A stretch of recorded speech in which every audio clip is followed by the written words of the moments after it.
Good morning, Ridley College. This is Mr. Mugan. I'm coming to you here on this video. I'm hoping to make one a week of these. Hopefully they're about 1 minute long. And in this 1 minute, I'm going to cut together a really quick and easy way how to make a very simple piece of food, some sort of food dish. Today we're going to learn about how to make rice. And it's going to be Brazilian rice. It's going to have garlic in it. Your whole house is going to smell delicious. It's going to be tasty, and everyone's going to love you for it. Behind me, you can see there is a saint here. This is Saint Francis. That's the patron saint of my wife's mother, so my mother-in-law. We light a candle in here once a week or so, even though we're not religious. Although anyone in our house is allowed to be any religion they want to be.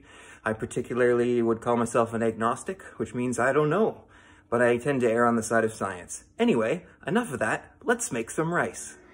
Okay, well, I'm going to switch to voiceover now as I cut through showing you how to make some rice. But of course, first I need to show you that my cooking area is filled with every possible flavor of Skittles that I could find in the Shoppers Drug Mart last night.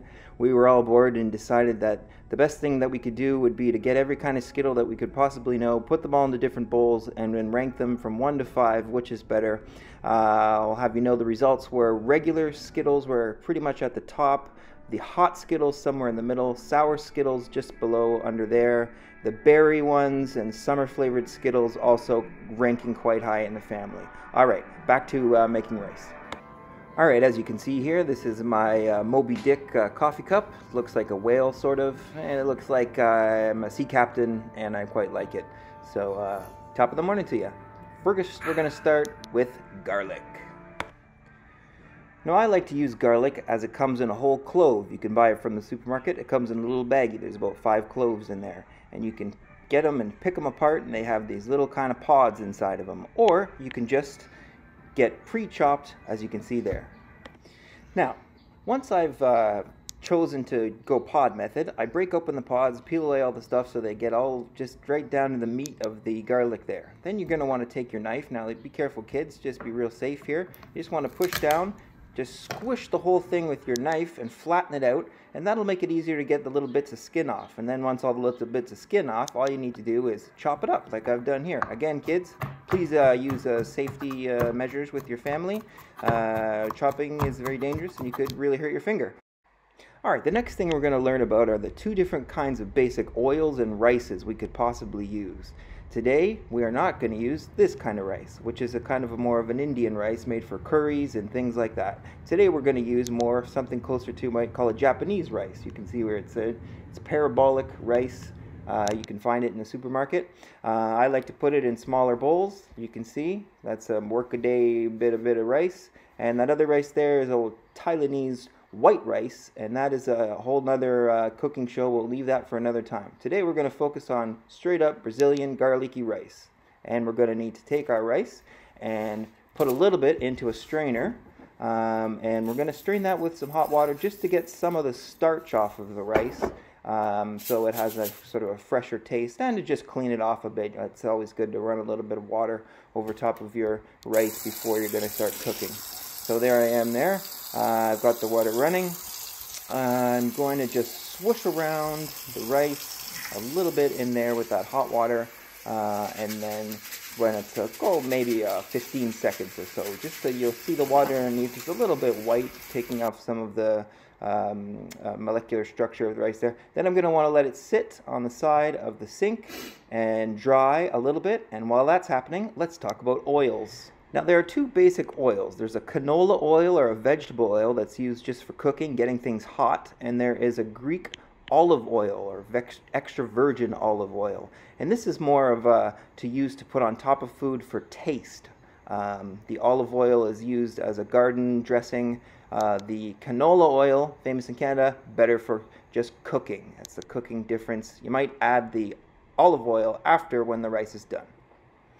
Now let's talk about hot water. You're going to need to heat up some hot water, some boiling water, and you could either use that with the kettle, as you can see here. If you don't have a kettle, you could use an ordinary saucepan like that. Either way, you can heat up your water whichever way you like. I like to use a kettle because I'm a civilized person and I've got a kettle. So you're going to heat up your water, and while that's heating up, let's get the pot ready to put the rice in. Alright, so I've chopped up my garlic. I'm about to bring it over and put it in a pot like this. I got to turn on my gas stove. It could be an electric stove as well. You want to have that burner right around middle level, maybe a little higher than middle level, because you're going to want to get the rice or the oil to get a little bit hot. So I've got nothing in my pan right now. Regular old pan, good old pan. Excellent. Going to grab some of my rice. Canola oil, of course, first. A little bit of that. I'm going to chuck it in there, just dab it in, just to cover it, just so it sizzles a little bit. Get it in there. That's it. It's good. That's a canola oil ready to go. Now I'm going to put in my garlic that I've already chopped. And once I get that in there, that oil's heating up. It's on that medium height, and the garlic's in there. It's going to start sizzling. You're going to make sure you're around that medium height there as I'm pointing there with my finger. And the garlic's going to start sizzling. As it's sizzling, oh boy, it's looking good. Your house is going to start to smell. You're going to have a nice sound. You got the water boiling there. If you got any leftover water, you can maybe make some tea for your mom or your grandma. Now, you're going to want to use a wooden spoon probably if you have one. I have a collection of some. I'll choose this one. This one looks good. And I'm going to take this wooden spoon and I'm going to swish around the garlic and the oil just to kind of get her cooked in there. Now, unfortunately, I've never filmed myself cooking before, and as you'll notice later, I did burn the garlic. Okay, so my garlic is cooking, my water is boiling. I'm going to take the rice that I've already sort of let dry a little bit, and I'm going to add that to the sizzling garlic and oil, and I'm going to mix it around in the pot. Now, I haven't done a good job. Well, you can see the garlic is dark brown. It shouldn't be. It should all be white with a little bit of garlic. Then once that's mixed in pretty good, let her sizzle with the oil. You're going to want to add that boiling water. Now, you don't want to add too much because you can always add more, but you can't take any away. So you want to add it to about halfway, just so you leave that rice in kind of a pool of water. Pool of water with the garlic, and then you swish it around. It should start to boil a little bit. Some of the water is boiling because it's already been boiling from the tea kettle. Okay, now unfortunately all that garlic is brown. It shouldn't be, but it's still going to be fine. It's going to be a fine Sunday rice. You're going to want to add a little bit of salt to taste. So I've got my salt dispenser. I find 2 small teaspoons of salt will do the trick. So let's put one in there. Just chuck her in. There we go. That's 1 bit of salt. And the second bit of salt. And there we go. And then I'm going to give it one more little, oh, I missed a cup there. Then I'm going to give one more little mix around while it's boiling hot. At this point, I'm probably going to want to turn the temperature down a little bit. You don't want to burn anything. You want to keep it about a medium height. And you're going to want to let that water just kind of sizzle with the rice, and you don't want to mess with it now. You want it to be a solid chunk of rice from now on, sort of thing. So I'm going to turn the heat down to, well, almost low. Maybe I should have turned it down a little bit lower. And now I'm going to wait a little bit for that rice to soak up the water. Oh, it soaked up the water. There it is. It took about 5 minutes or so. And now I want to check to see how much water is left at the bottom and how hard is my rice. Do I want it really sort of hard rice or sticky rice? There's my wife. She's helping me to put in a little bit more water because I didn't have enough. So we just get a little bit more. You can see it just starts boiling up again right away once you add a little bit more. And then that's probably all the water I'm going to need because I don't like my rice too sticky. So now I'm going to turn it right down to low because I know I've added all the water that I need. I've got my salt in there, and now it's just going to sit. I'm going to put the lid on. You can put it on all the way. You can leave it a little scrunch of a scratch open if you like, and you should be able to hear it pippling, poppling, and bubbling away in there as it's boiling. And this process should take another about 5 minutes or so as you leave it on low. Now, tendency now is to walk around and forget that you made the rice and it's on low. But then you go check on it and you go, okay, there's still some water boiling around the side. It's still going. I need a little bit more time. Okay, the thumbs up. That's very good. Nice cliche. Now I'm going to check. Now here I've made too much of a hole. I don't like that hole. I should have just made a smaller hole, but I wanted to make sure you could see that the bottom of the rice, there's very little water left. The rice is cooked all the way through. I'm either going to keep that on low just to get rid of that last bit of water at the end, and hopefully it will absorb up into the rice above it.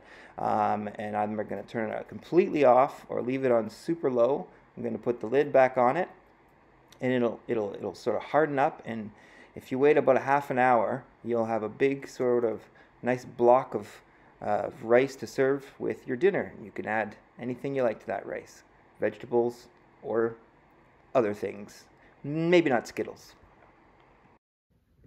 Okay, goodbye Ridley College. It took me about that long to make the rice. I lit the candle when I started. It burned about that much since I finished. I hope you've enjoyed this first video. I hope to make it a series once a week. We'll cook something new. Also, I'd like to add the challenge. If there's any media students out there who likes to put some titles or graphics or even some theme music onto this bad boy, let me know. You can grab the file and edit it up if you want. Add some neat titles, some transitions, even some funny filters on Mr. Mugan. Anyway, have a good afternoon, everyone, and we'll talk soon. Bye-bye, Ridley College.